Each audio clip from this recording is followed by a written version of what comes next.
Hello there, and welcome to a winning edition of the Husker Online postgame live show. It's always a winning edition, but thank you for joining us as we saw one of the biggest beatings we've seen in Memorial Stadium in a long time.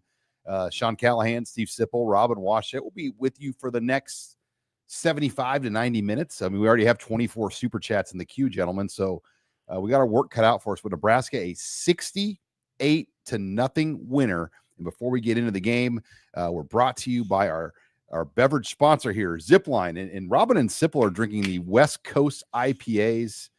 That's a 7.8. So Steve Sipple's drinking a 7.8% beer. Okay. We'll monitor him closely over there. Quality over quantity, right, Sip? That's But right, Rob. Fall for Zipline, it's fall beer season. They've got Oktoberfest, the Fest beers out.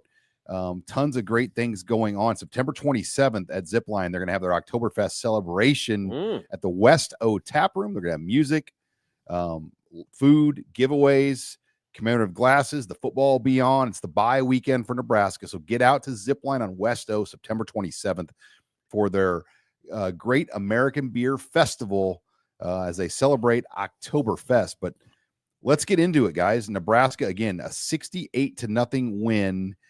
And, early on, there are a couple things you could be critical of, but really not. I mean, Nebraska was perfect in almost every phase of this game, from the starters to the backups. Dylan Raiola was 24 of 31 for 364 yards and 4 touchdowns.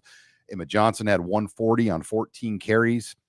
The defense held Akron to 1 of 14 on third downs. It was the first shutout Nebraska has posted since 2009, the Holiday Bowl against Arizona. And Nebraska had 728 yards. Other than that, You know what? I don't know that. I'm not going to speak for you guys, but I wasn't reading the proverbial board very well. I didn't see this coming. I didn't see 68-0. I said 38-10. I mean, that's a lot. That's a big. I mean, my picks so far are just ridiculously bad.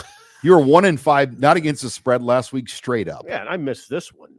Well, you got the straight up at least. Yeah, you did pick the winner. I mean, I picked 38 points. I was 30 off. Well, here's the deal. It's hard to be much worse. I don't know if anybody thought Nebraska would double a 34.5-point spread. I mean, that was a massive number. So, don't act like you totally misread this thing. I think most people thought it might be a stretch, just given all the weird X factors that can happen in a game that gets out of hand early. Backups come in, you never know. But this was an absolute beatdown from start to finish. And, if the one criticism is that they won 68-0, they probably should have been worse. They probably should have been the 70s had they scored touchdowns on 2 drives that came up empty at the Akron 1-yard line. So a lot to like in a game that this was what it was supposed to be. And the spread was what it was for a reason. This was supposed to be a very lopsided matchup, and everything looked the way it was supposed to look. Dylan looked sharp. The receivers made plays. Emmett was fantastic once again, and you saw the depth on both sides of the ball step up and make plays just really across the board. No matter who came in, players on the field were making plays against an overmatched opponent. So this was a feel-good opportunity for Nebraska, coming off a close win a week ago. And I don't know if it could felt much better than it did tonight. And guys, to put the 68 point in perspective, the previous highs for Matt Rule, 44 last year against Wisconsin. That was Dana Holgerson's kind of coming out game. But before that, the UTEP game, week 1 last year, they put up 40 points. You think about year 1 of Matt Rule, 31 was their largest FBS or Power 4 number. They put 35 on Northern Illinois. So this has not been this is the extreme outlier as far as the total points scored. We haven't seen a game like this, and this wasn't an FCS school. I mean, this is an FBS program with 85 scholarships. Oh yeah, I know people are going to say. I mean, there's always naysayers no matter what. They're going to say, well, Akron's terrible. They lost 10-0 to Wyoming last week. I told Sean right after or at halftime, I was incredibly impressed with Nebraska because they can't control what's on the other side of the ball, but they can control how they operate, and they're operating at a super high level. And yeah, no doubt Akron was outmanned, but I just the overall level of execution and the intensity, Nebraska brought it. So it heartens me that Rule really is getting this thing on the right track. When you can have your players respond like that in any game, it's impressive to me. Well, just think about what they've done over the first 2 weeks. They went down to a quote unquote neutral site venue, even though it was anything but, and beat a Power 4 opponent who won handily today, by the way, and beat Billings Group. Close game. They found a way to win in a manner that they hadn't done in a long time. Then they follow that up in a game they're supposed to win big, and they won big. Sean just talked about this. Has been a long time coming since Nebraska's had a game like this, where it's been this dominant from start to finish. That even when your 4 stringers are in there, they're still kicking the other team's butt like that. These 2 wins, you can say what you want about the competition or all that stuff. These are wins that Nebraska hasn't had very much of in a long time. No, they haven't. Have that kind of start to be 2-0 and get the value of winning a close game away from your home stadium to come home and just shellac the other team from start to finish. I mean, you want to talk about getting some good vibes in your locker room? It doesn't, like, again, these first 2 weeks, I think, couldn't have gone any better for Nebraska. And quarterback Dylan Raiola, I mean, had himself a day. He completed 20 straight passes in a row. When you go back to last week, he had 11 in a row to finish. He started out the night, guys, 9 of 9. He broke Dave Hum's consecutive completion record of 15 straight passes. That was from 1974. I mean, there's been a lot of quarterbacks that have played at Nebraska since 1974. Dylan Raiola shattered a record tonight with a 24 of 31 performance. But, over the course of the year now, I mean, this was the kind of game I think Dylan needed. Like, just kind of a game to put him up there a little bit more, because I feel like they've played a lot of kind of white knuckler tight games. This was the first time you really saw him take the top off the football. Yeah, I thought going in, I think it was an emphasis. I mean, from what I heard, in the program, they wanted him to cut loose a little bit or a lot, and he did. I think those are good numbers. Those are numbers you'd expect. But that praise that he continues to receive about the way he operates a game is the most meaningful to me. Rule said he's elite before the snap. And that is an advantage. It's an advantage for a team that you can put a lot in. You can put a lot in and confuse a defense, or at least get a defense on its heels, if a quarterback can go to a lot of different things, a lot of different protections. Like you've heard Rule say, there's some schools that have like 2 protections. Nebraska can do a lot of different things at the line of scrimmage because of Dylan. I mean, that means a lot. He's a savant. Yeah, and to have that kind of performance after what Matt Rule had called Dylan's maybe most mature game, where that Cincinnati defense, they made it hard. Everything Nebraska got in that game was difficult, and Dylan had to stay very patient. There were plenty of opportunities, I'm sure, where he just wanted to let it rip, and he didn't. He made the smart play, got enough points to win the game, and then to come back and follow it up with a game like this where he can just uncork. And he wasn't just chucking the ball downfield. He was making smart throws and fitting the ball into tight windows and, just looked in full command of the offense. Sharp. And that's what you want to see. And I think just for his confidence to, have a game where you just kind of got a nickel and dime everything and then come out and throw the ball 31 times, complete 77% of your passes, 4 TDs. I mean, that's the kind of game that I think, to Sean's point, he needed. He needed to have just a game where everything went right, and it certainly did. Guys, before we kind of get into the super chats as they're piling up, let's hit on the defense here quickly, because I thought there were a lot of things that jumped out. The 1 of 14 on third downs. Nebraska wasn't by any means elite against the run, but they did enough. They won on the key downs. I mean, they gave up about 4 yards per carry on first down runs in this game. And they gave up 6 runs of 10 or more yards, but they did enough on the money downs to get off the field. I thought Cade Pedshock's performance needs noted. And Matt Rule in the postgame, I asked him about Cade, and he said, yeah, we wanted to play him more in Arrowhead. We should have played him more. Well, he's going to play more after what I saw tonight. Played 1 snap at Arrowhead. Yeah, he played 1 snap. Just 1 snap at Arrowhead. That's crazy. Yeah, 1 snap at Arrowhead. But he was out there on the first series, I believe, tonight. I don't know if he started the game, but he was out there the He first. didn't start, but he checked in on the first drive. Checked in on the first series, and then it was the second series where he had to tackle in the end zone for the safety. Yeah, right after Emmett's fumble. Yeah.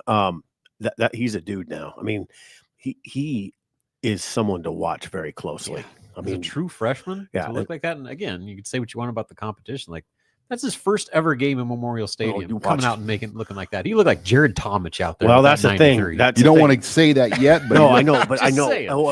I know. When you're sitting up there, you have these images in your mind. You don't want to say it, but all those great defensive ends of the bygone era. Yeah, Pet Shock kind of elicits some memories, doesn't he? And that's a unit that they needed young guys to step up after last week. Like, that was probably maybe one of the top concerns was how that D-line was going to hold up. They needed guys like Cade Petchock, like Jalen George. We saw, who am I blanking on? Gabe Moore. Gabe came out of nowhere. He was listed as questionable going into the game, didn't play at all in Kansas City, steps in and gets some reps. So, like, that was probably as encouraging as anything, is you saw that D-line step up, and not just like the main guys, but you had young guys stepping up and making impact plays, game-changing plays early on. All right. Well, before we jump into the super chats that are piling up here on Husker Online. Are they piling up, Sean? Yeah, we got 32, I think, in the queue right now. So if you want to get in, we'll take your super chats on the air as we try to get all of them into the show when we can. But let's get in before we're brought to you by Zipline, the official beverage sponsor. What are you drinking over there? I'm drinking what you could have got in the stadium today, the Dear Old Nebraska Brew, which was served proudly in Memorial Stadium today. And I know they had some of the red label IPAs in the premium levels as well. But yeah, thank you to Zipline, the beverage sponsor of the show. We're also brought to you by Ridge. If you've never tried out Ridge wallets, their products are outstanding. They have luggage, wallets, keychains, all sorts of great stuff, but they really specialize in the credit card wallet. And on a day like today, and at my book signing at the Nebraska bookstore, I saw a couple guys, they showed me their Ridge wallets. Sean had a book signing. He sure did. Before kickoff. Yeah, I've never had a book signing. No, never written a book. Sean's written two. I haven't read it. You're a much better writer than I am. Ooh, Sean, come on now. You're a fancy newspaper guy. I wasn't allowed in your world. I'm gonna come over there. You're a super fancy coming newspaper over there. guy. Highfalutin newspaper man. But anyway, let's get back. Ridge wallets. They've got a great promo going on right now. They're giving out, get this, a Lamborghini, a Raptor pickup truck, or $100,000 in cash. Okay. You can register free at ridge.com. But we also have a promo with Ridge. We're going to give you $10 off, 10% off, 10% off your order. Just go to ridge.com/Husker. Again, that's ridge.com/Husker. Use the promo code Husker. Get 10% off. Register to win the Raptor truck, the Lamborghini, or $100,000 in cash. Yeah, nice. Sipple's taking the cash. He's already determined 100%, Sean. But let's get into the super chats. Hold on, my things have kind of gotten out of order here. Make sure for some reason I don't know why. Megan, you're gonna have to bear with me here because they're not sorted in order as they were before. Yeah, mine aren't either. They all kind of resorted, so we're not going to be in order. We have a resort. Well, usually they're in order of time, and we try to go on that. But for some reason, these have shuffled themselves out of. Well, they're color coded by the most donation. Oh, so you can give the priority to the orange. That's not ones. the worst thing. So bear with me, Megan, because we have a lot of them, and they're not in order anymore for some reason. Let's go to FF Farm and Ranch. Thank you very much for your support of the show. Nico comes in. The people are asking about Sipple's tattoo. Give us a close-up of this tattoo. Go Big Red, and is EJ our best running back since Amir? No, we don't have to do that. It's a serpent with a crazy look, and that's exactly what I. Do we even want to know the story why you got a serpent tattoo? No, probably not. Did it involve like a trip to Mexico? No, it was in New Orleans. It was in New Orleans. Checks out. Did it involve a woman? Let's just not talk about voodoo woman down in New Orleans. What was this real question? All right. Is Emmett our best back since Amir? Since Amir. Okay, who are we talking about? I mean, Amir's last year was 2015. So we got what Divine Ozigbo. I'd say Ozigbo a still has the 1,000-yard edge. rusher. He made an NFL roster. And Rob, he averaged 7 yards a carry Mhm. in his last season. Mm-hmm. That's good. No, I mean, I think he's on track to have a great year, and it needs to now continue consistently. Right. Yeah, he's had 2 good games. Yes. His legs look live, Sean. I mean, okay, how do you compare him against Terrell Newby? Because Terrell Newby had a good run. He had good runs. I mean, he wasn't a 1,000-yard Yeah, back. I'd say that's a pretty fair comparison. He's more physical, though. He's a more physical back than Newby. Tougher runner, probably better all-around back. Yeah, I'd take Emmett over Newby. All right.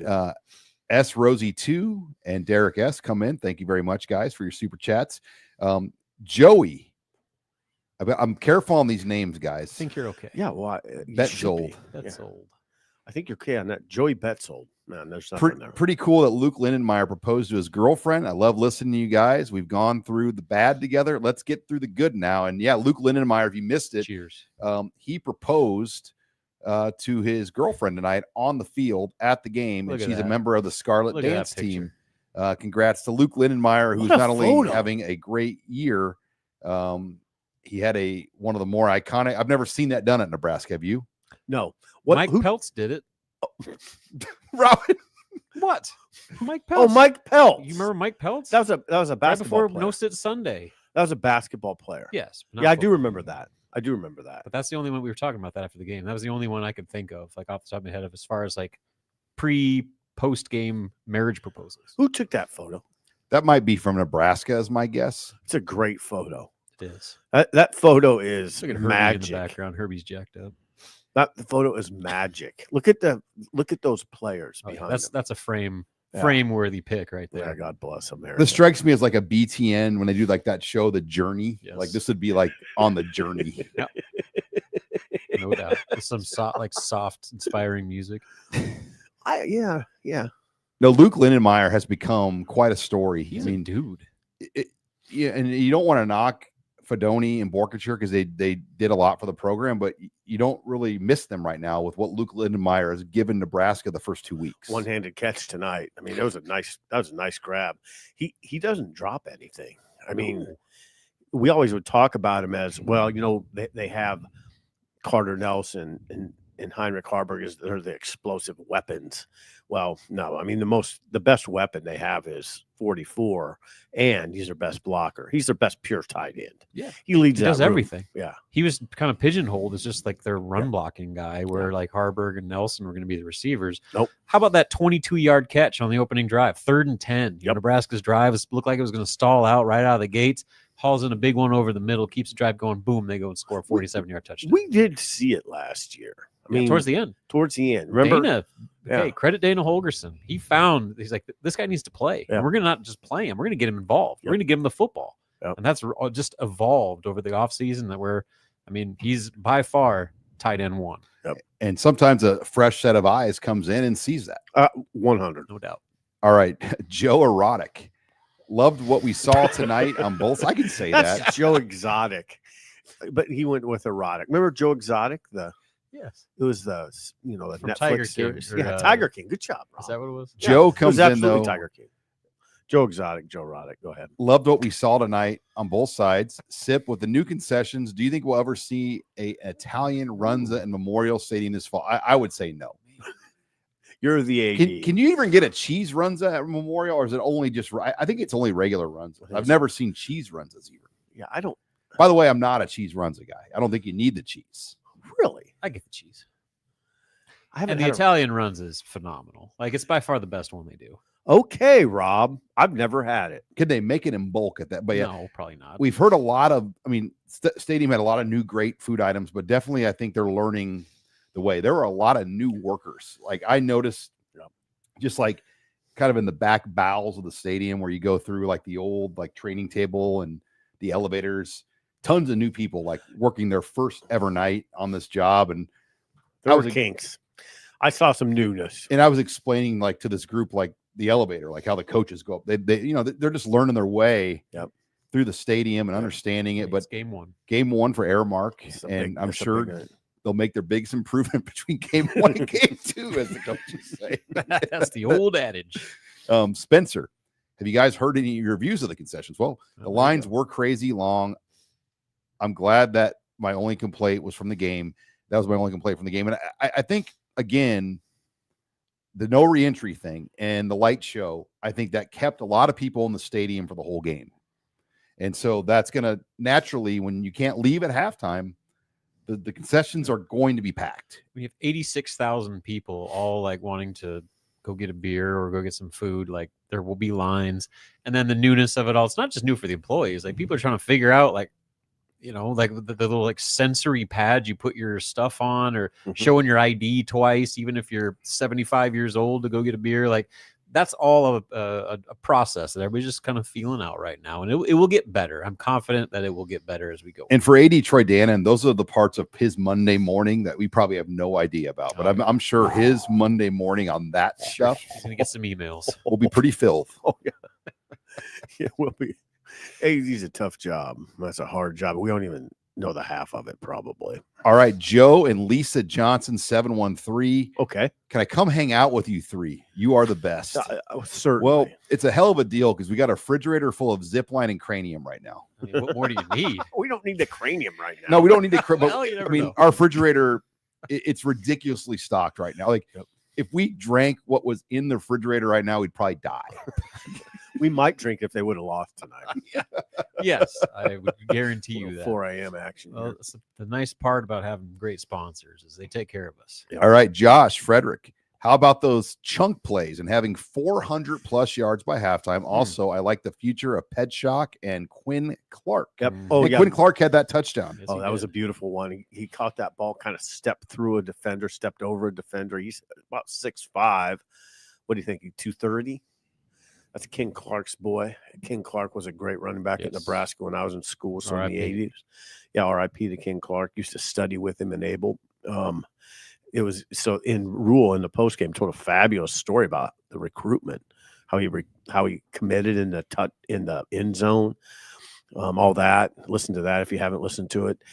We talked about Pedshock. There's a lot of young guys that look good in this game. The thing is, it's not really, it's more to me how the team looked when there were young guys in. Yeah. Didn't miss a beat. No. I mean, look at TJ Latif's numbers. Goodness. What was he? 6 of 7 for $128, ran 2 times for 17 yards and a touchdown. Like, that ain't bad. I don't care. I mean, for a freshman coming in his first ever game, like, regardless of the situation, he balled out. I love that look that Dana Holgerson had with Latif where there were 2 backs on his hip pockets. Yeah. Where that's hard to defend because there's a lot of things that Latif can do when he's got a running back on his left and a running back on his right. And Latif runs like a running back. And he runs, and that touchdown run was incredible. Put a move on somebody, a really strong cut inside. And Holgerson has said he runs like a running back. 3 consecutive touchdown drives by the twos. When's the last time that's happened? It's been a while. I can't recall. 90s. Yeah, I mean that's what it felt like tonight. The 90s. It felt like 1999 or whatever. Pick your 90s, but because that's when Nebraska would put in its backups in the third quarter because an opponent was completely overwhelmed. I'm telling you, Nebraska jumping out of the gate like it did. A couple errors early. Had to fumble at the goal line. Didn't get in on 4th and 1 down near the goal line. That's fine. They still had a lot of them. They still had all the momentum, but they were just on their screws and so intense. We have not always seen that in these type of games. We haven't. Yeah. Tonight we did. It tells me a lot. I will say, I think in this new era of rev share and NIL, when you play a game like this, I think they're going to more often look like this because teams like Akron don't have any money to pay players and they don't have any money to keep good players. Yeah. So I think this is going to become more of the norm when you see a matchup like this. Now there's exceptions to the rule, like Tulane's and Fresno States. And there's Fresno State's not very good, but there's going to be teams like that, like South Florida. Yeah. But yeah. That's a good example. That's a good example. Like in the MAC, this is what it should look like now when you're paying your team like 13, 14 million bucks like Nebraska is, and Akron might be lucky to have a couple $100,000 in the roster. So that begs the question. We're not going to get into this tonight, but are Are these teams going to be in the same division in 10 years? Are they going to be? Well, they need the check though. They have to be in this division to play these games. Well, they could, yeah. Could they still? But yeah, they could still play the games if they weren't in the same division. We're doing that now. FCS teams get the checks. You know, yeah. I don't know. I don't know. I wonder if that's going to happen. I think unless the college football playoff path basically punishes you for playing that instead of rewarding, because right now you're basically rewarded for it. Look at Indiana, they just embraced, we're going to play nothing but these types of teams, FCS level teams in non-conference play, just to get wins and stack up yards, because that's what the committee is prioritizing, as opposed to playing the best competition out there during the regular season. Let me ask you guys a question before we go back to these super chats. It sounds like you think Nebraska benefited from this game. I think so. Yes. Why? Because of the depth. I think how few opportunities they've had for a game like this, where you can clear out your entire bench. Yep. I mean, I think Rule said there's maybe one or two guys that suited up that didn't play. Wow. Maybe one or two. And so just that experience, that's how you develop a program. You can get practice reps all you want. You can do scout team practice and all that sort of thing. But to be on the field, and that fact that so many people stayed, because that light show was a big deal, because, there's hardly anybody left going into the fourth quarter. But you wanted to see TJ Lateef. Exactly. You wanted to watch so that. that experience is invaluable for those young players' development. They've been out there under the lights in front of a packed house, and just that confidence you gain from that will take your game to the next level across the board. And when the bottom of your roster is getting that type of experience, that is such a X factor when you're trying to take Nebraska back to where it wants to be. Yeah, what would you add, Sean? Well, reminding you back in the day when you'd want to see Amon Green get in the game in 95 as a freshman. And that was like a Mosey tonight. You want to see Mosey run. You wanted to see D'Angelo Evans come in the game in 96. Yeah. And I remember, I can still remember when I watched D'Angelo, you're like, whoa, this guy's, that's what tonight felt like. You got to watch a lot of these young guys shine, not just play, but shine. Lateef shine, Mosey shine, Nelson shine, Ives shined, Quinn Clark shine. You go down the line. That's what was fun about tonight. People that we've written about and talked about got opportunities. So now everybody can at least see some of these guys play and play well. Yeah, they played well. Rule asked that team to maintain the killer instinct till the end, and they did. They did. The head coach has to be. That shutout was a big deal. Rule referenced that several times during his post game. They wanted that shutout. Yep. It's a big deal for Let's dig back in the super chat bag. Okay. Nathan Bergman, Dana Holgerson chucking a Zin on national television. Absolute legend. So there's a clip of him standing with Foley on the sideline. He's got a can of Zin. Throwing it a full. Hey, man, that's what you get with Dana. I love it. Well, when you put up 730 some yards, he could have lit up a. So he had Shaw. That's what we're talking about. That's like Frosty. What if David just Frosty used to dip all the time? Fourth quarter, Dana just ripping a Marlboro. Josh Frederick. If this was a fight club, Nebraska would be Edward Norton and Akron would be Angel Face. This is good. I'm just so used to Nebraska pulling a Tyler Durden and punching ourselves unconscious. That's perfect. I need some translation there, Rob. All right. So in Fight Club, Tyler Durden is Brad Pitt's character. I knew that scene where he goes into his office, his boss's office, and beats himself up to basically get the guy fired, saying that the boss beat him up. And so he's using that scene as an example of what Nebraska football was, constantly punching itself in the face and throwing it in the bookshelves, where Edward Norton's character dismantled Angel Face. Okay, good job. RJ, great win. Which backups impressed the most? I mean, we've hit on Lateef. I think Mosey really flashed. Quinn Clark flashed. I don't even consider Pedshock a backup anymore. Not anymore. I don't know if he can. Rex Guthrie. Guthrie showed some good speed. Guthrie, Rule said a few weeks ago, or not a few weeks ago, last week or 10 days ago, that Guthrie could start at a lot of Big Ten teams. He's a Big Ten level starter. So that's a sophomore. Okay. They got a lot of guys in. Caleb Benning. I thought Caleb Benning looked good. 14 different guys had receptions. That's amazing. Hey, 41 players had a tackle in this game. Justin Rhett got in. We haven't heard anything about That's Justin insane. Rhett. He was one of the guys out of the portal. I thought McGahee made a big play. McGahee's got to gain some confidence, I think. Mhm. I'm looking at mainly defense because we've kind of covered the offense. Those running backs, I thought, Mosey, Mekhi Nelson, Ives got loose. Clearly, to me, Mekhi is the second best. He's clearly number 2. But Mosey showed some things tonight. Yeah, they didn't hand the ball off to Mosey. Well, I don't see, Rob. That's the thing. That's why I say Mekhi's clearly number 2. And you go back to earlier this week, Matt Rose, Mosey had 65 yards receiving. Yeah, Dana said that they're going to use him in kind of like a specialty. I don't even know specialty role. It was like that. what word he used. They slotted him up like a receiver a couple times. Yeah. Right. See, that's why I mean Mekhi's clearly number 2 because Mosey's not even I don't even consider him a He's conventional basically running just back. a receiver out of the back. He's like your third down back. Yeah. Now, the coaches aren't going to like us putting labels on him, but they did say, they intimated that it'd be a specialty role. Well, some of his passes look like runs. Yeah, it's just an extension of the run game. Yeah. All right. Before we move it in, again, we're brought to you by Zipline. We're all enjoying our zip lines, enjoying 68 points, 700 yards, 1 of 14 third downs. 700 yards. 730. 28. 728. Wow. That's incredible. And anyway, we're brought to you by Zipline. Zipline's got just came out with their coffee pumpkin porter, and it returned Labor Day weekend. It's going to sell out quick.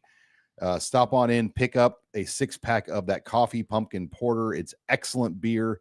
Last year they ran out of it very early. They're going to make more of it this year, so pick up some of the coffee pumpkin porter. We're also brought to you by Chubbies. It was not a good night, by the way, for me to wear my Chiefs Chubbies shirt last night, Robin. But hopefully you'll have a better weekend with the Giants. Yeah, well, it's nobody feels sorry for Chiefs fans losing a game. So Did you wear it? No. I wore my Giants one to the fantasy draft, Right. and it was a hit. I got so many positive comments. I was sitting at Standing Bear High School watching a swim practice, so I wasn't going to wear the shirt out in public. And while the pattern is aggressive, the comfort is fantastic. Phenomenal shirts. We got the stretchy fabric. It's just, it's built for all sizes. Yeah. I love it. But yeah, Chubby's fun gear, shorts, shirts, not just NFL, all sorts of stuff. But we've got a great deal with Husker Online and Chubbies. Go to chubbiesshorts.com/Husker. That's chubbiesshorts.com/Husker. Use the promo code Husker, and we're going to give you $10 off your order of Chubbies shorts. They've got all sorts of fun things, and their NFL line just came out. Perfect time for the season. Thanks again to Chubbies Shorts for sponsoring us here on the Husker Online postgame live show.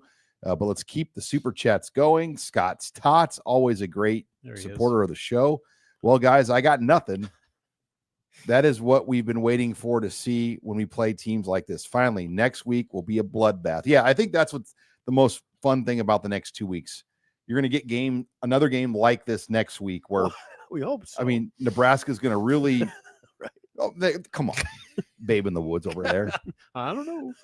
I don't know. Well, they got to do. I mean, Houston Christian literally shares their stadium with a Walgreens. I think Akron would beat Houston Christian by 30.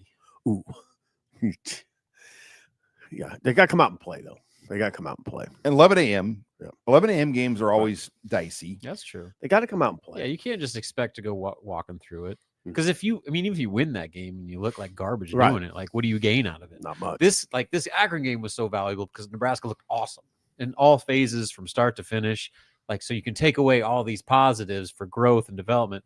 But if you go and beat Houston Christian 30-14, 12, like that, it's like, okay, With Michigan what coming did in the we next gain week. from that? Yeah, like how are we feeling going into Michigan now? Right. So there's value in that game. All right, Randy Reddick, Go Big Red. Are the pre-rule Skurs like the 90s Yankees, an entitled big money team which gets lost in the spotlight and fails to meet its potential? Pre-rule Skurs. Huh. Basically the Frost, Riley. I mean, that's like a 2-hour special on HBO to try to kind of figure out every team had its own issues, but the coaching was there tonight and in all phases. I mean, we've we've alluded to a level of entitlement in the program, and the older generation players will say that too.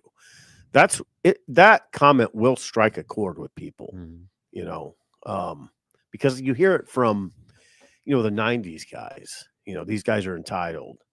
So I don't know. I mean, I'm not saying it's not valid. Over 2,000, by the way, joining us live. Let's go. At midnight. What? Let's go. Yep. Really? People are fired up. So. Wow. Yeah, 2,025 live viewers. So thank you for joining us at midnight. It's Sunday morning. God bless you all. Taylor Zimmerman, 23, thrilled to see Nebraska do what they are supposed to do tonight. I think it was interesting watching all the backs show progress since last week. But who do you think has solidified themselves number 2? And we hit on that. Mekhi Nelson, probably that guy. Kyle Quinn, as a 20-year-old fan, I can remember 20. I can remember a time or 3 when NU teams like this let teams hang around and win. So I love to see them put an inferior opponent in their place. Love to see the involvement from everyone and over 700 yards. Consistent intensity is what I really liked. And they were sharp. Nebraska wasn't doing stupid stuff. Yeah. You know, they could have done a lot of stupid things and still won big. But they played like the opponent didn't matter. Let's just do this ourselves, and probably the result will be great. Yeah, and they had those miscues early. You know, the fumble at the goal line, the stop drive at the goal line. But guess what? They just kept after it. Like they didn't like let that fluster him. And I think there's been previous teams where it was like, oh no, what's going on? Like this is supposed to be easy, and now it's hard. And Nebraska responded the right way. They went and got the safety. Emmett Johnson comes back and has the game of his life after that fumble. Those are the things you want to see. Where they had some early adversity, if you want to call it that, and they quickly turned the page, and they kept referring to the what's next mentality. That was what this game was. For some reason, that fumble didn't bother me as much as some with Emmett. He got hit hard. Yeah. It was an effort fumble. Yeah. You can't do it. He was protecting the football. The guy just hit him hard. But you got to hold on the ball. It's really hard for me to criticize Emmett because he runs so hard. I mean, he cuts well. Oh, he's got a big time jump cut. His lateral. I bet if you were on the field and you were like in the end zone facing that, you would see a massive explosion laterally. It's good to see that burst too. When that 47-yarder, it's like, don't get caught. Didn't get caught. What did Rule say? He trusted his. Hold on. Oh, yeah. I can't remember the term he used. Hold on, Sean. Well, we'll be here till 1. We got time. We'll wait. Maybe we just move on. All right, Sipple, you're really. Yeah, Emmett trusted his long speed. You want to listen to your tape recorder? He trusted his long speed, which meant sometimes he'll cut in and take a good gain when he could maybe cut out and take the long speed gain. All right, Mr. Robo 007. I turned 27 on Monday. Probably the best Nebraska game I can remember watching. I felt like I saw a step in the right direction. Would you 3 agree? If not, where do you still think we need to work on? And look, I still think this defense is a work in progress. Oh, yeah. I'll say this confidently. The offense is significantly better than a year ago. The special teams are significantly better than a year ago. The defense is a developing unit. You know what? Out of all 3 of those, I say with the most confidence that the special teams is much better. Significantly better. Yeah. I mean, offense, Sean, they just scored 20 against Cincy. 20. I mean, they didn't exactly roll up a big number. It's an opener. Yeah. And I know the way Cincy played. I think the offense is – I don't want to get too carried away by this game. I kind of want to see more evidence, but I think it's much better. Yeah. The receivers are better. Yeah. Yeah, I mean, Akron is what they are, but Nebraska did what they were supposed to do. And that's what I keep going back to. This was a game Nebraska was supposed to just pound them into the dirt, and they did from start to finish. All right, zap yo dumbass. There he is. Huge win. I honestly can't remember the last time we had our third-string QB get playing time because of a blowout. Now, we did see it last year because Jalen Gramstad played last year against UTEP. Yep. But, yeah, Gramstad got in again. The 2 backups for Nebraska, TJ Lateef, Gramstad, go a combined 8 of 9 for 130 yards passing.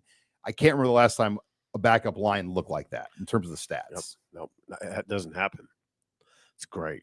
And I respect that Dana and Rule, like even let Gramstead throw it a little bit, like give him some opportunity to throw the ball. Excuse me. That's right. Jack, Easy. Jack, you come on, Jack. Jack. God, Is he related to Jared? good job though, Sean. You caught it. Yeah. Hey. Hey, Jack, I love it, buddy. Big improvement from week 1 to week 2. This am one the is running for back the running back expert, Mr. Steve Sipple. Which performance captivated you more, the light show or Quentin Ives toting the rock? The light show. It was nice to see Ives. I mean, we saw his injury firsthand. We were at that practice, and that was hard to watch. It was really hard to watch. This was his time. He was going to be number 2 probably. Mm-hmm. He got shuffled back because he hurt his hamstring. He had a nice run, but a hole open that he was untouched. Yeah, the Lincoln Pius running back could have run through there. I mean, Carter Nelson laid a good block there. Yeah, the light show, guys. I don't even know what to say. It's freaky. Yeah. Yeah. How many? Can there be many light shows like that anywhere? I think Texas has done it, but Nebraska was the first stadium to do it that I know of. There's some pretty high level productions around major college football, but I'd put Nebraska's up there with any of them. It costs a lot of money. Like you can't just throw out $100,000 for a light show unless you. I mean, it's not something everybody has the money to do. There's only so many home night games too, so like you pick your spots. Home How opener. much do you think that costs? You're the AD. I would get. I mean, I think they try to work a deal to like get 2 or whatever, but I would guess it's like close to 6 figures for 2 light shows. I would think so. I mean, those drones are not cheap. The people that, and then whoever like choreographs it. Yeah. It's a serious production. Like they choreograph lights to show like a guy getting tackled. Right. Yeah. They had like a receiver catching a pass against a defender. It's like a full action shot with drones in the sky. It's insane. It's perfect. I'm waiting for they should do a Steve Sipple light. That'd be great. Yeah. Nobody would know what that is. Just have a unit that says 100. Yeah. Hundo. Oh, the place would erupt. Oh boy. All right. When you retire, maybe they'll embarrass you and do something. You're not retiring. Put that one on the back burner, Danner. No. Your retirement's called a funeral.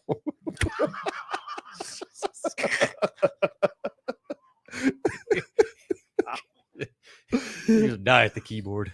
All right. It's illegal for you. It's illegal for you to ask me that. Ask this. Okay. 3 years ago, we lost to Georgia Southern at home, night and day from the previous staff. We have a long way to go, but I'm proud of the progress. And yeah, it's surreal to think, this is our 4th season of Postgame Live. Okay. Our first season was that Georgia disaster. Southern, Yeah. North Dakota, and all those fun Georgia games. Southern was hard to even put in perspective. That was one of the biggest abominations I can ever remember. That was our second ever postgame show. What a disaster. Yeah. Compare that night to this. Right. I'm sure in our archives you could find that and watch it. It'd be kind of funny to watch. Fun watch. Well, and I remember we speculated like this could be it. Like this might be the end. And then they fired Scott Frost that morning. Yeah, they had to. Yeah, deservingly so. I got a text in church and I left church. I like that Rule he didn't get exactly Gushy. He didn't get too caught up in this at all. No. I mean, it's impressive. The whole night was impressive from the jump. Like again, this is what it was supposed to be. The weather too, from start to finish. Yeah, and just the way they came out of the tunnel. Yeah.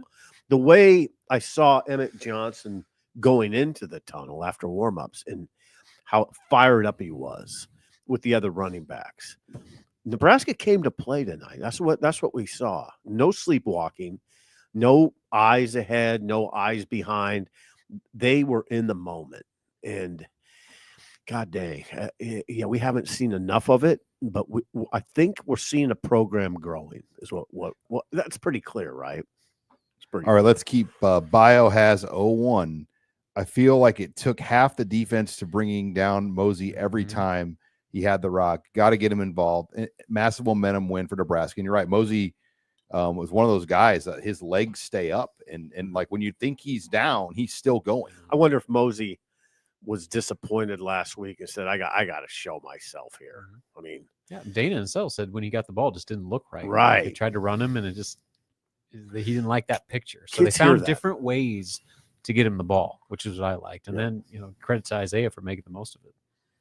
All right, Scott roars. I'm happy Dr. Tom O was able to see this dominant performance like he gave us from his time as a coach. And Wow. Coach Osborne, did you see Coach Osborne on the screens? I did not. I talked to Coach Darlington tonight, and by the way, he's got his coaching clinics or classes in Omaha and Lincoln. He's still teaching. Yeah, that's great. And I'm glad those guys could see something like this. George, they're never going to get too carried away, those guys, because they've seen it all. They've seen the best of the best. But yeah, because of everything we've said, I'm happy about that. I'm happy for a rule. Like, he wants it so bad, but I was going back to what I said. He kept this in perspective, and that's what we have to do. That too. This was great, but it's Akron. Stuff like this doesn't last long. I think he said it himself. He's like, when we look back at the end of the season, no one's going to talk about this game. No, I don't think so. What happens in no, they're not. They're not going to talk about Akron. Hey, Troy Dannon, though, had to love this night because if he has thoughts of the stadium project, it's nights like tonight that help that thing go. Yep. Kurt Peterson with a big super chat comes in. Rob, Sip, Sean, you guys host the best show, hands down. Thank you, Kurt. It's been a while since we saw anything close to 68-0 around here, let alone a shutout. Imagine if the guys would have scored those 2 TDs in the first quarter because Emmett got tackled on the 1 and fumbled, and then Harburg got stopped at the 1. So they left 14 points on the field, and you wonder at that point if it would have actually shortened Dylan Raiola's day. Yeah, probably. So, are you okay with that push, the Heinrich, Heinrich sneaking? It doesn't seem like that's working. It worked against Cincinnati, right? Didn't they get a first down on a third or fourth? Akron was ready for it. They were ready for the way they were ready for it. I mean, I would rather them sneak it with Harburg than with Dylan. Yeah. Just because I don't want to put Dylan in an unnecessary I don't think they will like with that. Dylan. Yeah. So if you're going to run the sneak, I don't mind Harburg doing that. But that was a long one. Mm-hmm. It was predictable. Mm-hmm. And it didn't work. So I would like to see maybe a little more creativity. All right, the Kodiak Bear, greatest game. Absolutely loved every minute of it. Non-football issue, though. Why isn't the band involved more? The game would feel more intense if they played between plays like some other teams do. And look. What? Oh, yeah, why is that? I don't know. I mean, I think the band has a script they follow, and they've followed the same script for decades, right? Yeah, I agree with this guy.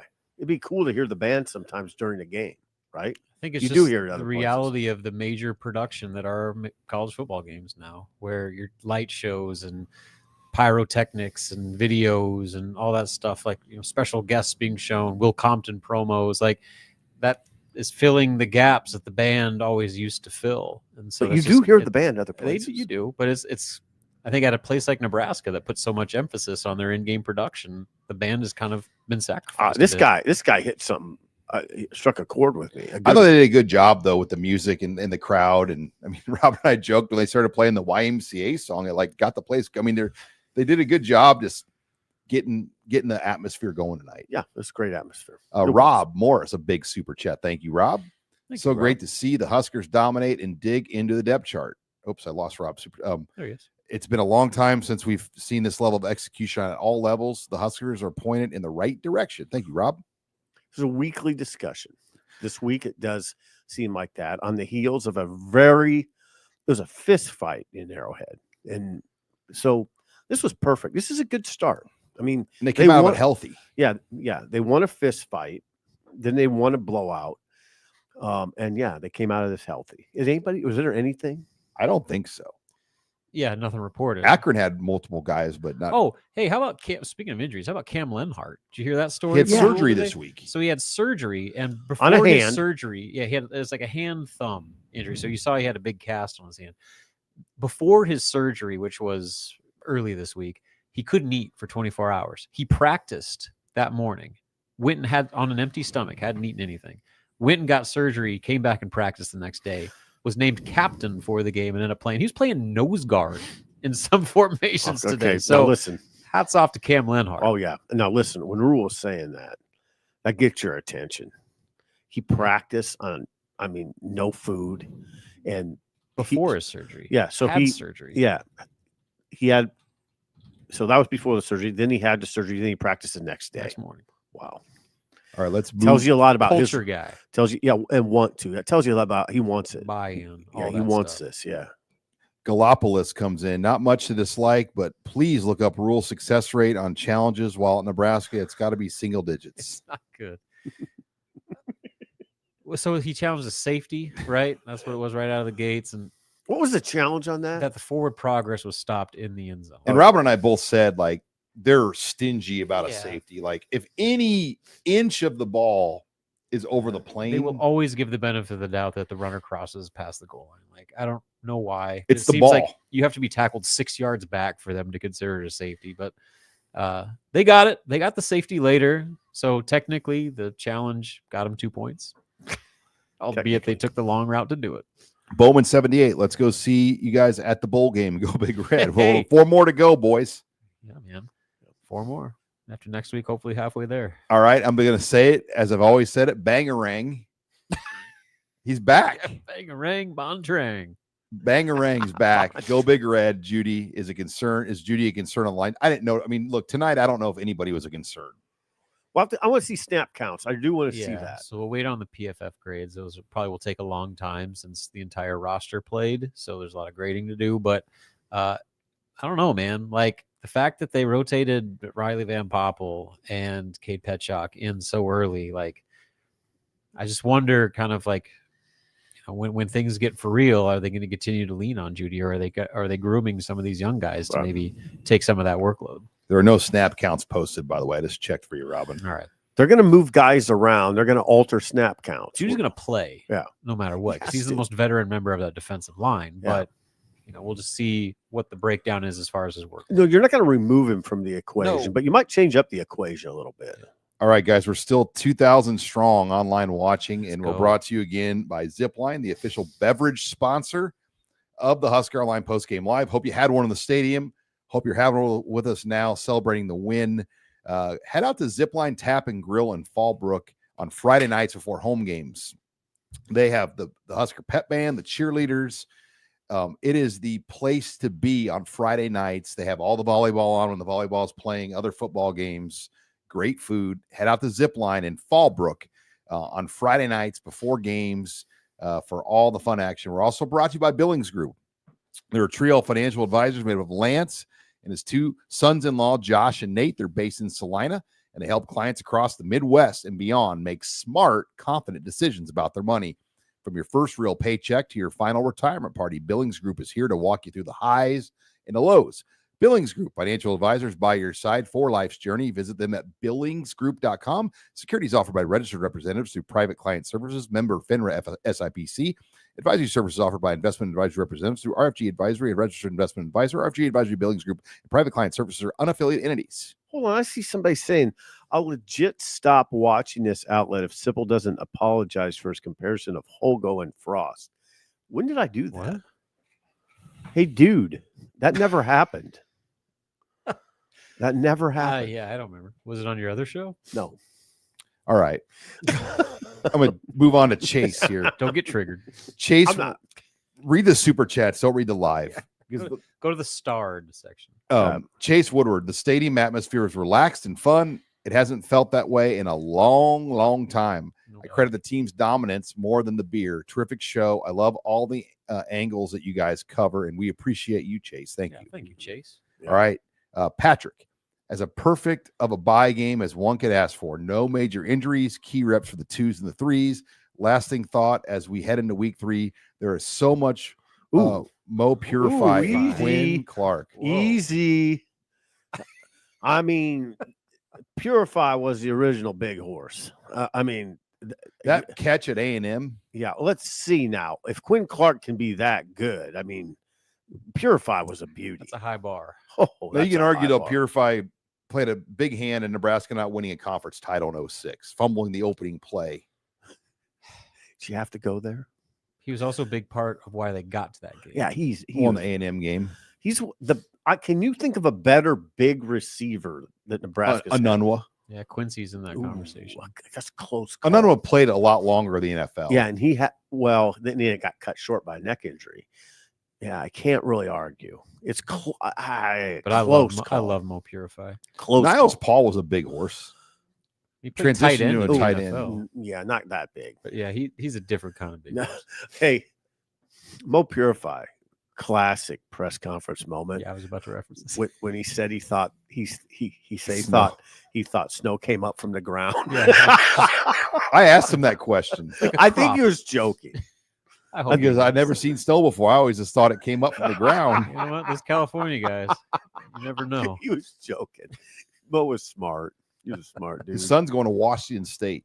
Is that right? Yep. Is that Committed. right? West Gosh, Side. we're getting old. Is that right? Plays for Damon Benning and Paul Lamaggio over at West Side. He got Washington State. Good.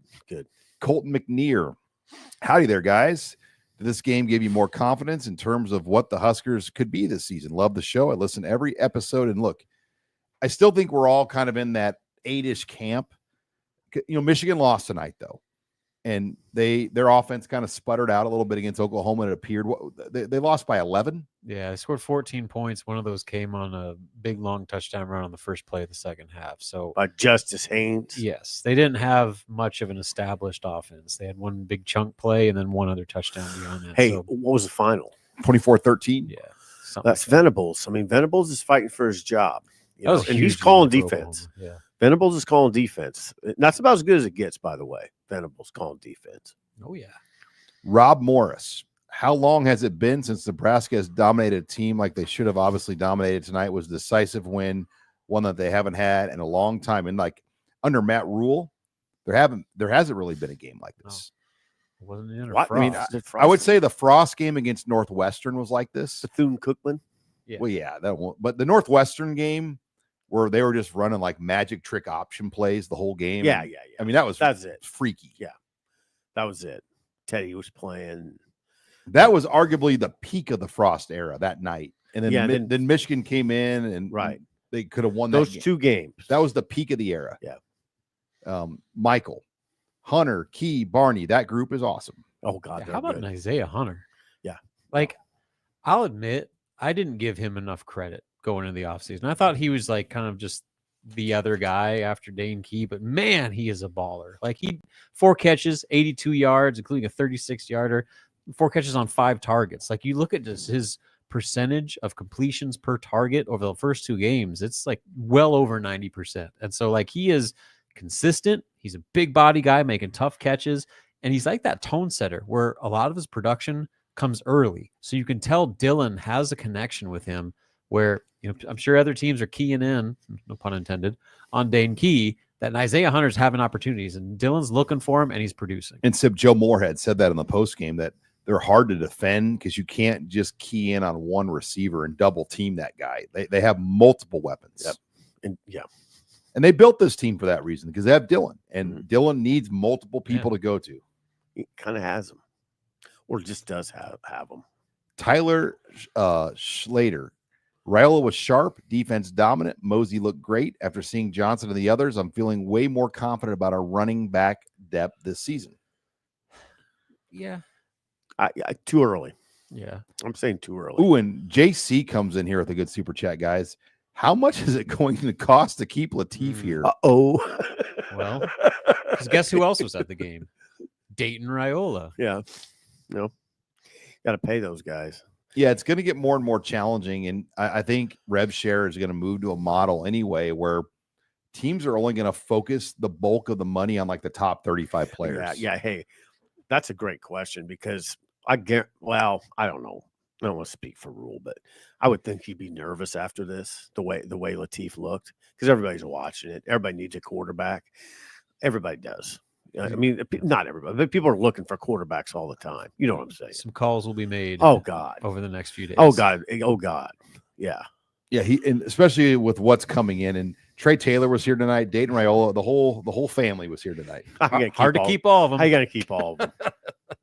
Ain't happening, tell you that. I mean, Yeah, I don't like to be that guy, but my God. That's why, like, Yeah, I know. you hear a lot of 4 or 5 QBs. Yeah, Like, I give me a know. break. well, there's a Nobody lot of does. local griping. Oh, what about Jet Tamala White? Well, look what they got. Oh, I God. mean, I'm Give me a not break. worried about quarterback right What now. are we- Like, come on. That's the least in Nebraska. no, Michael Severe on Big Red Wrap Up asked me that this week. He's like, Dayton's gonna always be compared though to Jet Tamala. Well, look, I'm not. Look what they have right now. Yeah, I don't worry about. I'm not worried about Jet. I mean, Jet's gonna be fine at Alabama. Yeah, it's great for him. It's great. That's a great situation for him. Yeah, Latif though. I mean, I will say this: it's sort of a recent phenomenon. I mean, he really came on the latter half of camp. Well, I thought that scrimmage we went to, I turned to you immediately and I go, "This guy's good." Yeah, you could See, see it wasn't until fall camp because Gramstad was like the long presumed number 2, and then all of a sudden, towards maybe like the midway point of fall camp, it sounded like Latif was starting to make a real push, and we saw that first depth chart, number 2. Well, then to what you heard tonight, I mean, Rule, if you listen to him closely, says critical things. They did have to tell Latif, look, you got to start. You got to learn this offense because you're the next guy. You could go in, and there's going to be a lot of people looking at you funny if you don't know it. Mm-hmm. You got a quarterback ahead of you that could literally coach the offense, Dylan.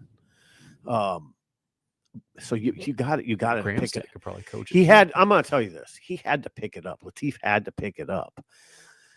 The learning part, the processing part, and he did.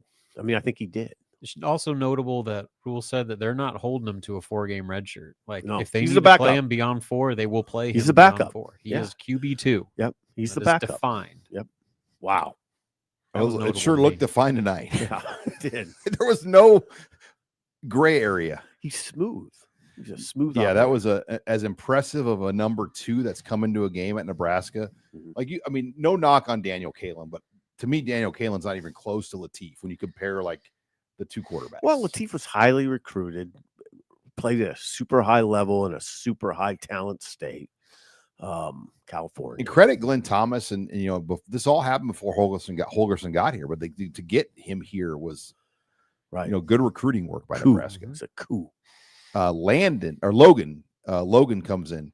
I think today was huge for the recruits that came, the light show, the fans, seeing TJ, the young guys play at a high level. Yeah. I'm 23 years old, and that is the most fun I've had as being a fan in 1.5 seasons. Sean, talk about the recruiting aspect of it, because this was a big recruiting weekend. I know we have an extensive visitor list that Brian Munson put together, but that's a great point that Logan makes, is like, the fans all enjoyed it. What do you think the recruits thought of that whole production? I mean, that was like the most ideal setting possible to host a recruit on campus. Yeah, you had several 4-stars here today. Obviously, Trey Taylor was here, but Albert Simeon from Louisiana, the number 1 guard or number 2 guard in the country for 2027. Torrey Pittman, who's committed to Nebraska, was here.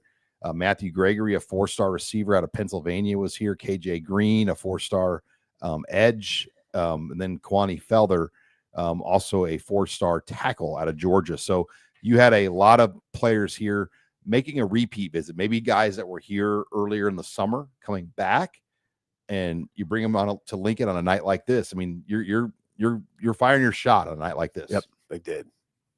So big weekend for recruiting. Tim Kin 11. Barney's got live legs, backing up his words on the punt return yard crown for the year. And I'll say this, Sip, Barney next week could break another couple punt returns. I mean, Houston Christian's the kind of game where you get a couple cheap, big punt returns, and you really pull your stats up.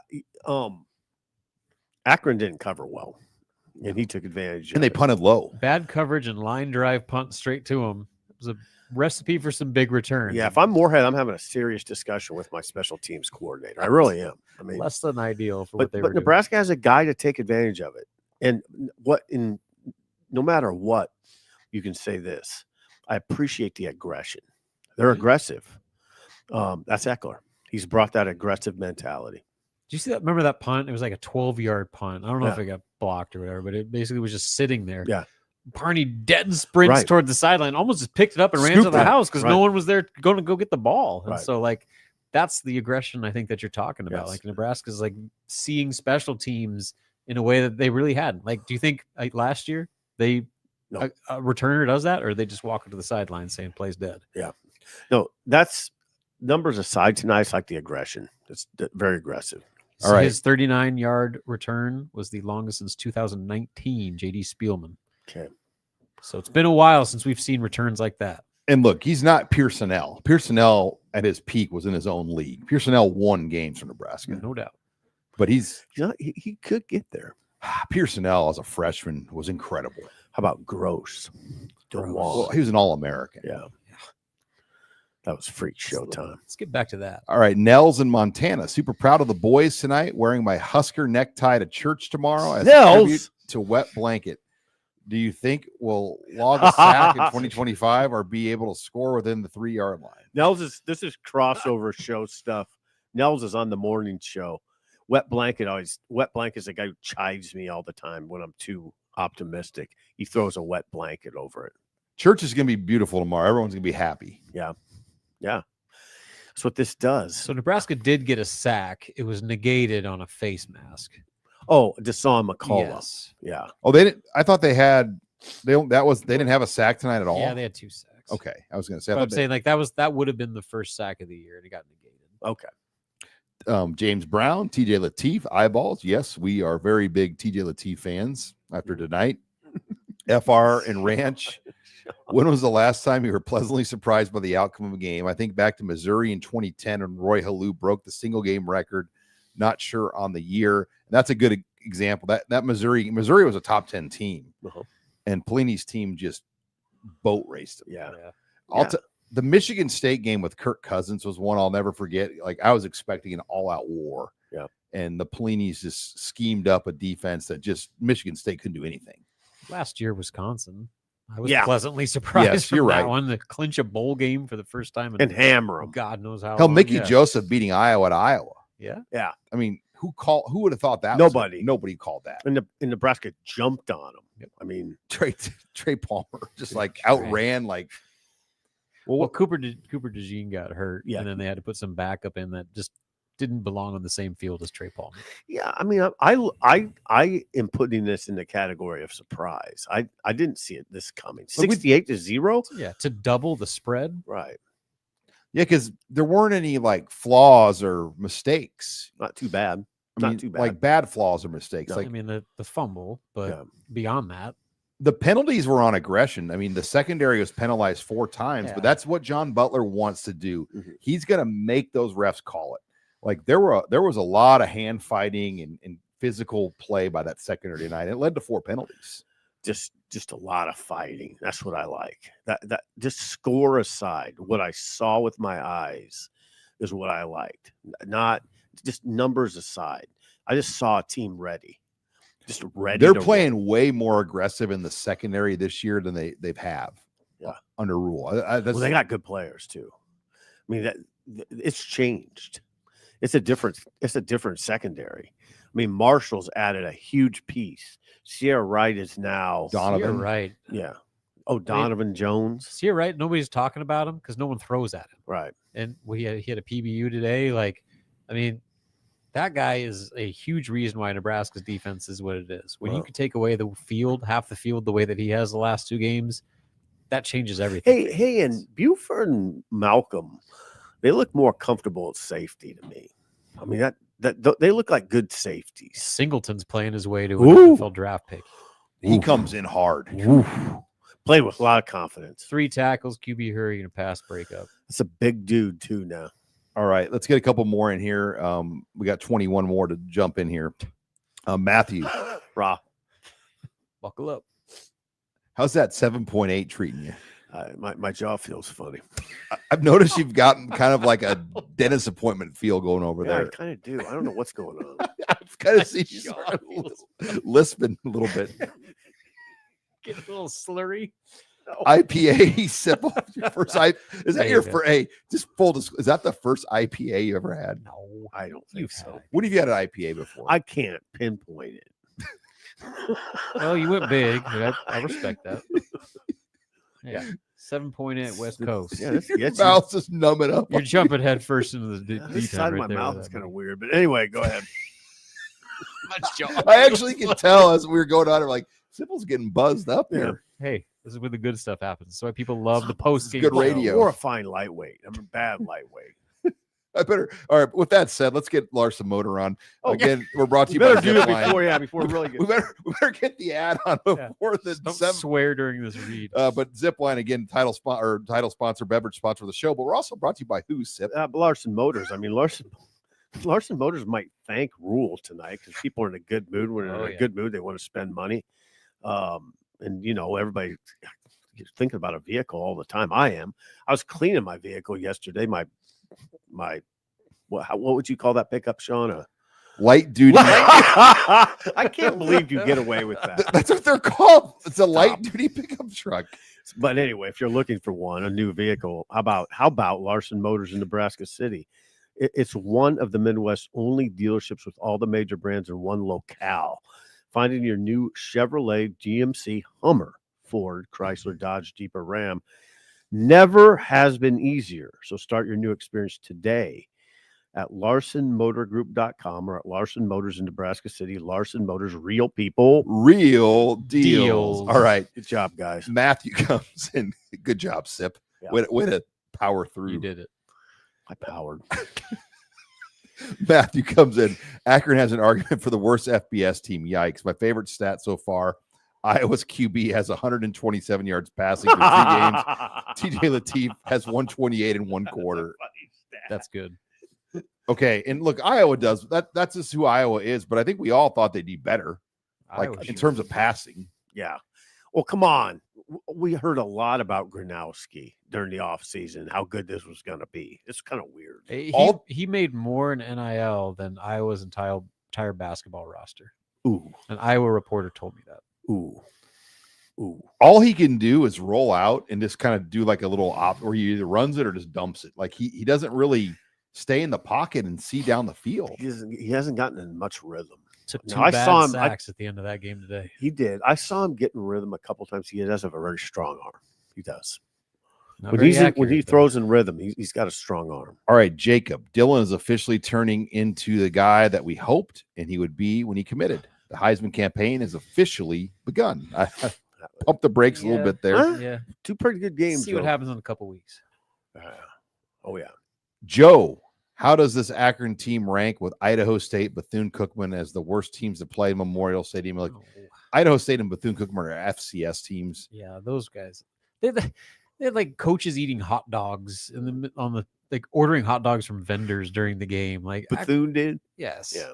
Like I'm not even putting Akron in that category. Akron's coach, is Joe Moorhead. He was the head coach at Mississippi State. Their quarterback signed with NC State. I thought the quarterback was all right. Like Nebraska made it really hard for him. Oh, and they had about 7 drop passes. Yeah. They had that cheap shot on TJ Lateef when he was in the end zone and they smoked him and Knack was fired up. Yeah, Knack got in the guy's face. That's the kind of play you make when you're down 60 points. They didn't penalize it. They let it go. Akron could be. Th're not good. An 0-12 candidate. Yes. Hey, they've played 8 quarters and haven't scored a point. I know. They got shut out by Wyoming. 10-0 to Wyoming on their home field. They're probably on the verge. 5 years from now, will they even be playing football? That's a legitimate conversation. I asked their play-by-play guy, what's the path to victory for Akron? And he started laughing. Well, he knew. Well, the last time they were here, they skipped town. Yeah. Well, yes and no. The weather cooperated this time around, didn't it? Sipple's Mando Stick, 1 point away from true greatness. Oh, boy. Yeah, that would have been a real nice score, wouldn't it? Holgerson definitely let him swing after only scoring 20 last week. My man Sipple, smelling fresh. Yep, thank you. Hey, I'm wearing the Mando today, too. Are you? The sport. Nice job. Good. Sport's the best. I told Lisa it's a Mando kind of day. Yep. Maybe it'll be a Mando kind of night, Sean. It's late. Boy. It's late. Justin, I was the photographer who took the proposal photo. Hey, I was on job. assignment for BTN. Thank you for your kind words about the shot, and I always listen to you guys on the way home. Hey, Justin, thank you. Great work. God, that shot is memorable. Yeah. So will that make the journey? It better. Yeah. And Luke needs to get that frame hung up in his home. Justin or Luke, both of them. What's funny about it is too. Sure, Luke tipped his hand to the world what he was going to do. He said, and I'm going to have something special at the end of the game. I immediately thought proposal. His dad kind of gave us a heads up, but I think everybody knew. Yeah, everybody was positioned at the end of the game. Well, he said that after the game that he had only told a couple guys, but one of the guys he told was Matt Rule, and of course Matt Rule made sure that it was done as big as possible. And Dr. Susan Elza was like thoroughly involved in setting that thing up, had the whole team around him, and ended up being about as special a moment as you could possibly dream What of. a beautiful night. We've covered a lot of funerals with Nebraska football as far as bad losses, but not a lot of weddings. We got to cover a potential wedding tonight. Let's move on. Blake E. Wow. Mosey with the ball in his hands is dangerous. He's all right. Husk for life. Thought Ives looked good. Big backs, 13 and 44 on 2 on offense are weapons. 13 and 44 and 2 on offense are weapons. Black shirts with a safety. Jacory is going to break a punt return at some point. Mike Eckler, baby. And I'll say this now. I think Jacory breaks one next week. Okay. They punt to him like that. I can't believe it didn't happen tonight, to be honest with you. Like, I thought that was like the way that Nebraska was blocking Akron's gunners, the way that punter was just line driving it with 0 hang time. Coverage. Like, I thought the opportunity was just there. And if he was like one making a guy miss away from. Yeah, I'm being a little hard on their coverage, probably. Is the low punts that cause that. Yeah, that no hang time. Yeah. Part of me wonders, like, you kind of want the work for your offense too, though. Like, you want to have Barney just run one back and put the defense right back out there. Like Mike Eckler, what he wants. When I'll you take a punt return. take the punt return. But I like 700 yards. Yeah, I got you. Crypto King, thank you all for doing this post-game show. Best show on YouTube. Huskers will go to the playoffs. Ooh, Let's crypto go. getting wrapped up in this now. Right. Tanner Kubat, how do you feel about the bottom back of the jerseys being see-through and being able to see the Husker logo on the pads? I did not Didn't notice that. I like the maybe sound you of got some it. pictures of that. I like the sound of it. Sounds cool. Yeah. Jacob, also for those keeping track at home, TJ Lateef has more. So we got that same. It's a good stat. So Iowa we're saying stat. twice. We're Yeah. saying twice. Save that one for the Husker lunches this week. Sib. There you go. S Rosie too. Still worried about the D line on run against Michigan. And Of course. no, I think it's As a you legit should be. concern. I mean, it's going to be. They need another game. And look, 3 games are going to go a long way to develop this team to get ready for Michigan. Will help. Should That's what games are like this are so valuable. Yeah. Because you got all those guys reps, all those guys live game snaps in front of a packed house. Like, again, the confidence boost that can give to those types of players is invaluable. Yeah, it narrows it down to, and see, we're not talking about like they're going to play all those guys against Michigan that you No. saw, but Petchak's going to play. You know, maybe you'd feel a little more comfortable with Quinn Clark now. You'll feel more comfortable with the running backs. So yeah, I liked what I saw up front in terms of the way they mixed and matched and substituted so freely. They're looking for something there. They're trying whatever they can. Cam Lenhart moves over the nose. They're trying. You know, you saw a lot of Petchak. I don't know. They're trying. I give them a lot of credit for that. They just didn't stay static, which is good. I mean, Nebraska's averaging 44 points per game now. I got it, Sean. 2 games. I know, but when's the last time they've been that high? No, I know. I mean, 44 had been the high of the Matt Rule era. That's their average now. So, like, they're They could put up a number next week. JC. I would be comfortable if Gramstad ever had to step in and start. What about Lateef? You could probably just speaking to the quarterback depth, where Lateef's your kind of the future, where Gramstad, like, if you had to go to him, like, you feel good about your QB3. Yeah, I mean, you got to see this in the Big Ten. That's the thing. I don't want to go too far into those sorts of statements until what if Lateef had to come in against Michigan? Then what's it look like? It would look much the different. world's way different at that point. You know, I'm not pouring cold water on this. I've already said how much I loved it, but I don't want to go too far. Because the defensive linemen are going to be way different. You Oh, got to God. keep context and perspective. Oh God! I mean, the team is that a- will be in front of him will look.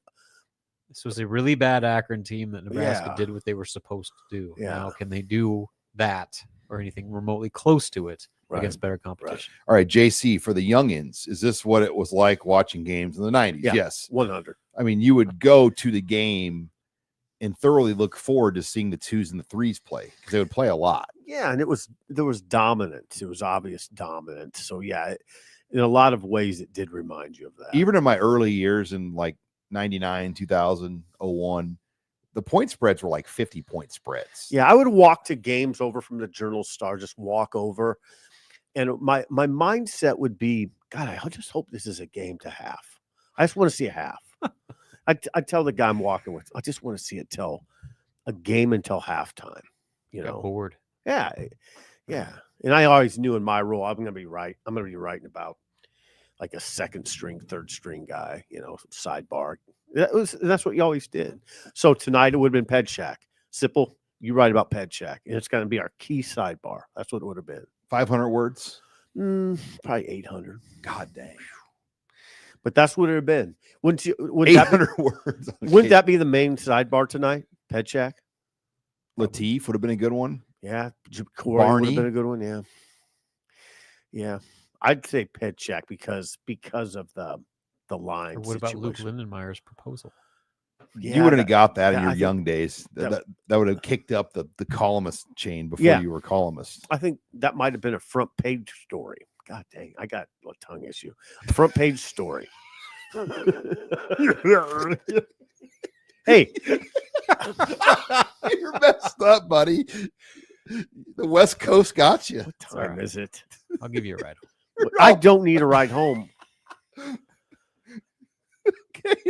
Eric Chapo, thank you very much. El Chapo. Sid's, go Big Red. Ah, there you go, Sean. Good job. Yeah. You get trapped. Wazoo Revenge. Should they have canceled the game early like Minnesota did? Did Minnesota cancel their game early? What happened? I don't know. Also, what do you guys think of K-State losing to Army? Hey, that Ireland trip. K-State almost got beat by North Dakota, Nebraska too. fans know all about what losing like that in Ireland can do to a team. 1-2. Oof. 1-2. Scott's Tots. Funny how bad I wanted to see a punt.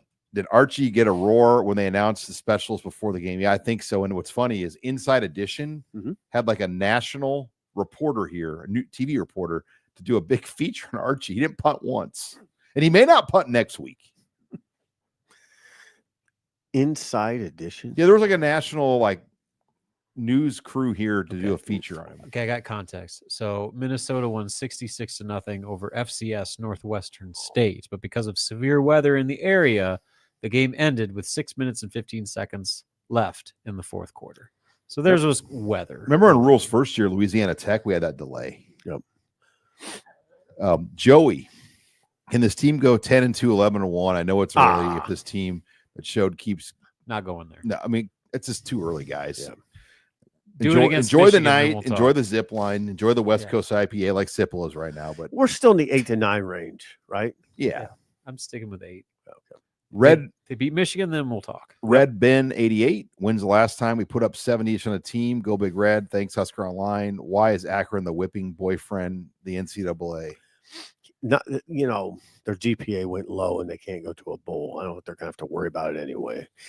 Could be wrong, though. When they get in the MAC, they might win a few games, okay? I mean, Joe Moorhead's a good coach. Yeah. I like their quarterback. I didn't think he was like bad. much else about that team. It dropped 7. It's probably 7 passes. So when's the last time they put up 70? What was the Idaho State game? That was a long time. That was like 10 years ago. How many times has Nebraska put up 60 since then? Did Frost, Bethune, or any of those games? Let's see.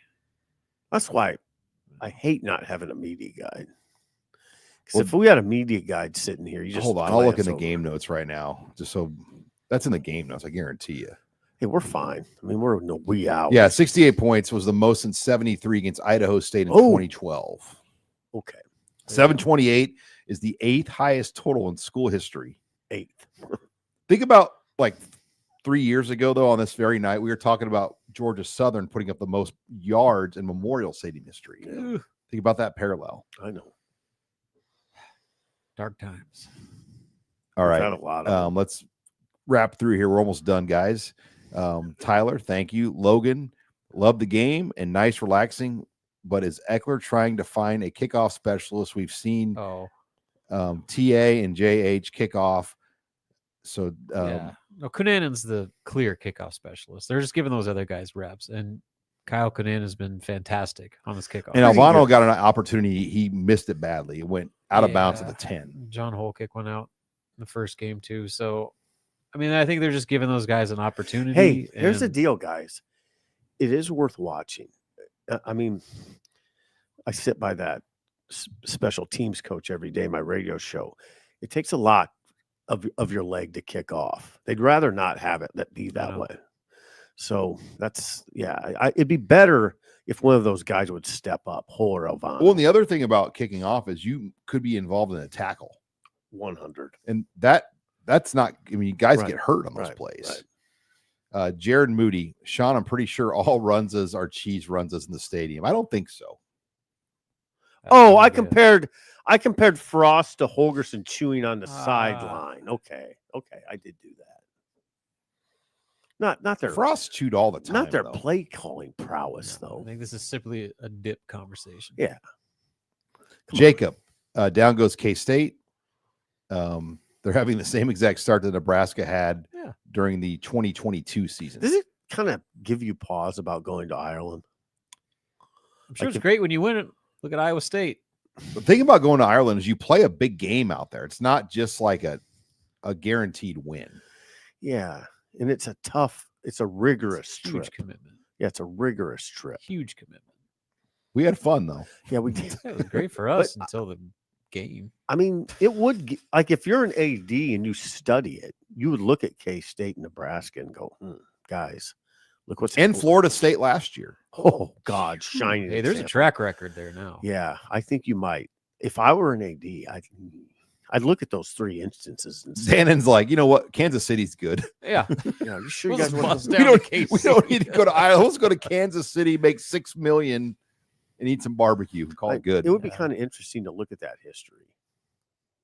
Go back to Notre Dame when they were playing. Right. Like, I know Notre Dame usually wins that game, but what happens to their opponent? Like, what happens to Boston College when they go out there and get whooped by Notre Dame? Well, a lot of coaches get greedy with the bye after Ireland. Like, you should probably take a week off right after Ireland, but Nebraska scheduled North Dakota, Kansas State scheduled North Dakota, and it was an 11 a.m. game. Mm-hmm. So like and they got on the plane right after the game ended. Yeah. I mean, that is tough. Yeah.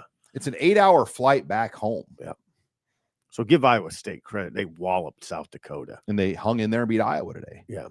All right, let's go to Bad Drill 78. Great show, guys. Following you from Malaysia. Nice. Whoa, since your first show online, woke up at 3 a.m. every week to follow the games. Last 4 years have been horrible. Well, gosh. Thank you for getting up. Man, 3 a.m. Eric Chapo. He's been with us before. Back. I know everyone is talking about how good Latif was, but are worried about him and his NIL. Yeah. I think every coach should be worried about that. You are. Mm-hmm. I mean, it's a good problem to have. Yeah. When other teams want your backups, that's a good problem to have. All right, Red Ben 88. Sean, thanks for the Georgia Southern reference. Yeah. And our good friend Tyler Redwine. By the way, the drone tour of the media facility they did this week? The media. Tyler do that? Tyler did that. Tyler has basically become the drone guy. Yeah, he's the drone king of Lincoln. After his video posted, I had somebody who oversees a radio group and a media group in Lincoln reach out to me for Tyler's contact information. And he's a sharp dude. Yeah, Tyler is the man.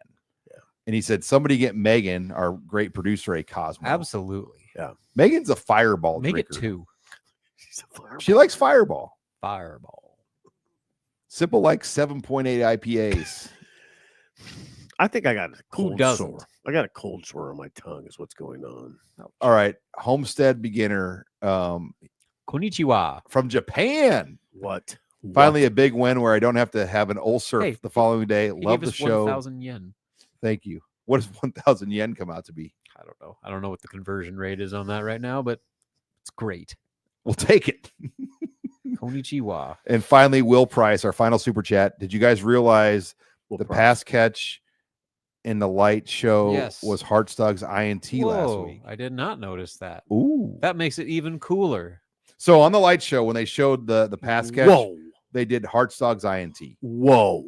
I hope you're right on that because that's awesome. That's the one I thought was a reindeer. Legitimately said, so is that like a reindeer? Simple.